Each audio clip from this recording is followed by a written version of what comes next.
Bonjour à tous et bienvenue sur la chaîne de Leroy Bab. Aujourd'hui, revue matérielle sur le Berserker MTL RTA de Van Vape. On se retrouve tout de suite pour le détail. Vous recevrez votre RTA dans une boîte en carton rigide de style tiroir, sur laquelle on retrouvera les informations comme la marque, le flashcode, la couleur, des informations sur le RTA, le CE, fabriqué en Chine, les informations complémentaires de la marque. À l'intérieur, on aura donc l'atomiseur, sur lequel je reviendrai tout à l'heure. Un drip type 510 en Delrin. Une grande cheminée qui permettra de le passer en 40 mm de haut sans drip type et 4,5 ml de contenance. Le Pyrex allant avec cette dernière.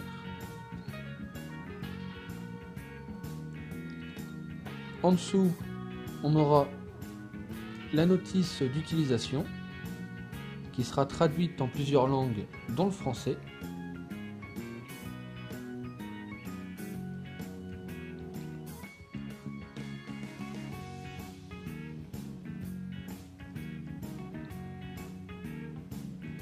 Un sachet de spare qui comprendra des joints pour les Pyrex, des joints d'étanchéité propres à l'atto, 2 vis de poste et un pin de remplacement plaqué or, 2 fuse Clapton et un petit outil qui permettra de démonter la cheminée.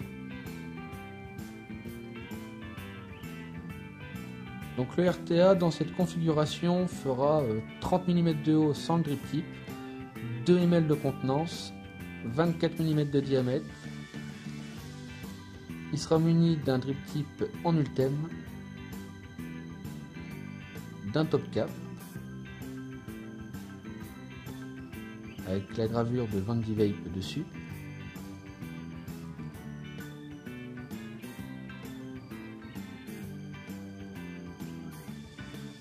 une inscription tout autour,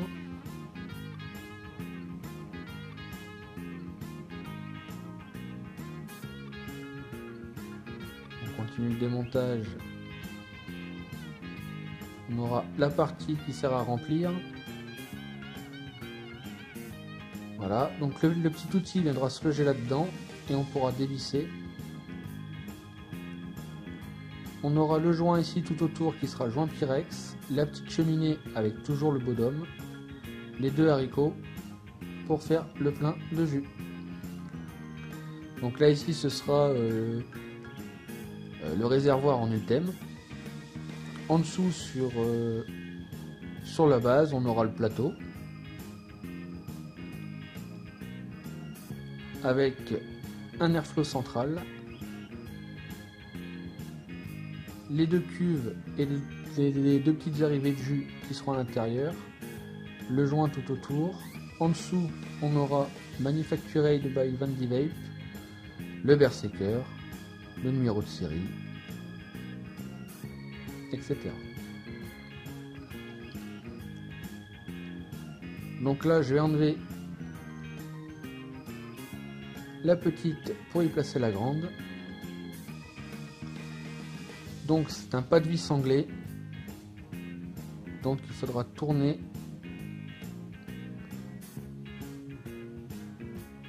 dans le sens des aiguilles d'une montre pour le desserrer.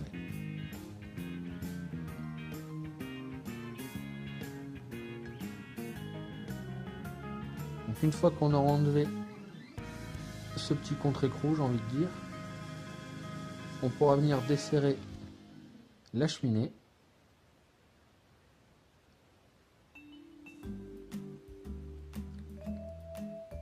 Puis placer la nouvelle.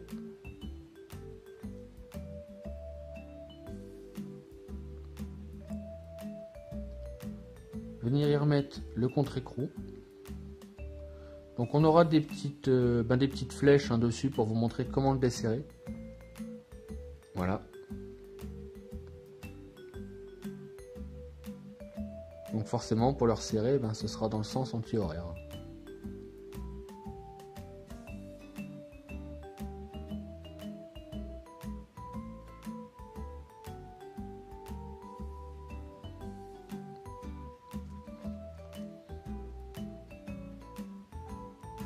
Je vais lui poser le Pyrex.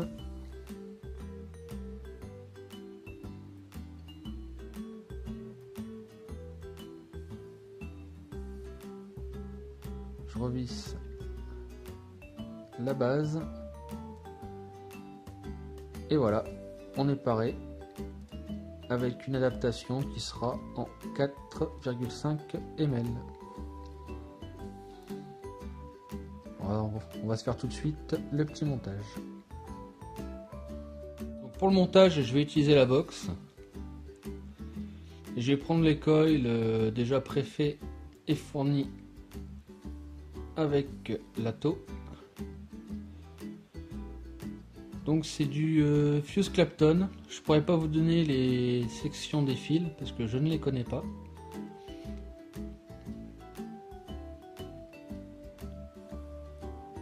Et le diamètre, ce sera un diamètre de 3. Donc on viendra poser son coil avec une patte à droite, une patte à gauche. On desserre bien. Là ici je me suis fait avoir, j'ai pas desserré assez. Là, ce qui fait que il ne veut pas passer. Donc je le glisse d'un côté, il faudra que je desserre un peu plus de l'autre. Donc desserrer quasi à fond la vis.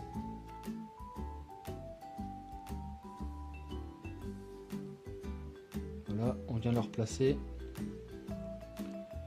On vient mettre le coil au milieu. Il faudra venir glisser les pattes dans les petites encoches là.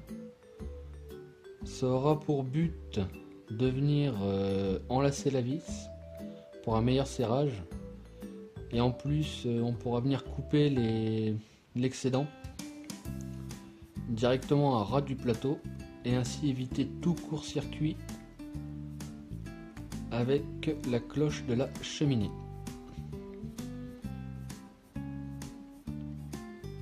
Voilà, on lui coupe l'excédent.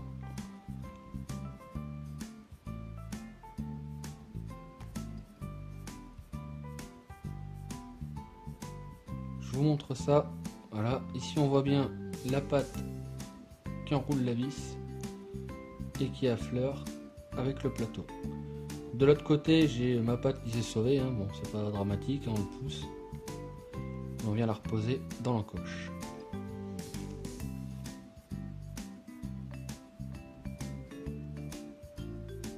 Donc là, je suis à 0,40. On va commencer à le roder.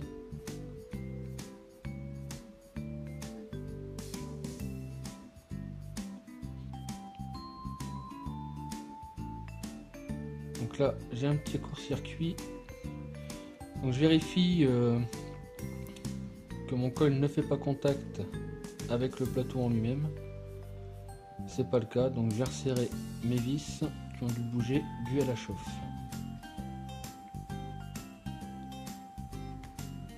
Donc attention au point chaud quand on est sur du fil claptonné.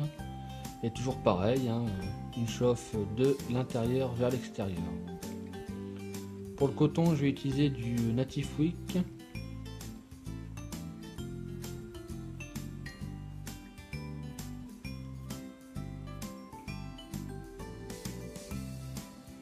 Ah, donc toujours pareil, on le travaille, on fait un petit bourrelet avec. Là, j'ai vu un peu gros quand même. Donc quand c'est comme ça, hop, on les filoche et on recommence. Donc toujours avoir une résistance, mais sans pour autant venir trop éclater le coil. Pour le couper, je vais me baser à la naissance du joint, donc juste là.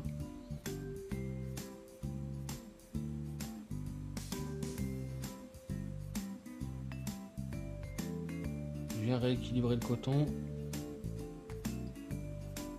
On le pose délicatement dans les cuves. Donc à savoir que sur un atto, si vous avez trop de coton, vous allez prendre du dry heat. Et si vous n'avez pas assez de coton, vous allez avoir des fuites. Donc le dry heat peut venir aussi au moment du positionnement du coton dans les cuves, c'est-à-dire qu'on a trop tassé dedans. Voilà. Et ça doit ressembler à ça une fois cotonné.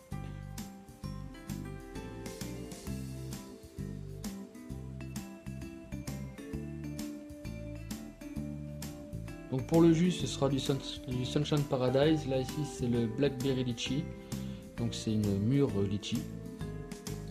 Voilà. C'est bon, il fait fire. On est à combien? 0,66.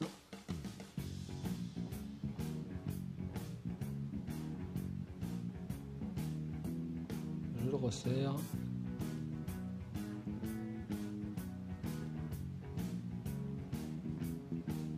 Donc toujours vérifier que vos joints sont bien mis tout autour du Pyrex. Je mets un peu de liquide par les haricots. Le top cap, à l'endroit ça serait mieux.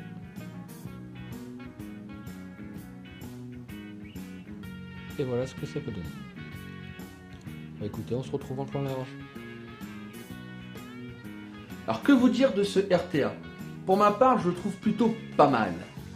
Avec son design et sa possibilité de pouvoir le mettre en grande contenance ou en petite contenance, de pouvoir marier le drip tip en Ultem avec le réservoir en Ultem, les petites gravures tout autour, la gravure sur la cheminée, je trouve vraiment pas mal ce petit design.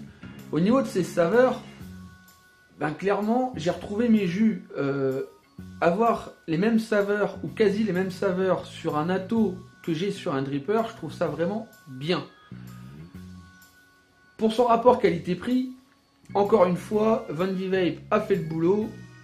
Là, on a une bonne peinture qui tient la route, des joints d'étanchéité qui sont vraiment plus que corrects, un plateau de montage, pareil, qui est quasi parfait. Je n'ai jamais eu de fuite avec, malgré plusieurs passages de colle, différents types de coton. Si vous le cotonnez bien, il n'y aura absolument pas de problème.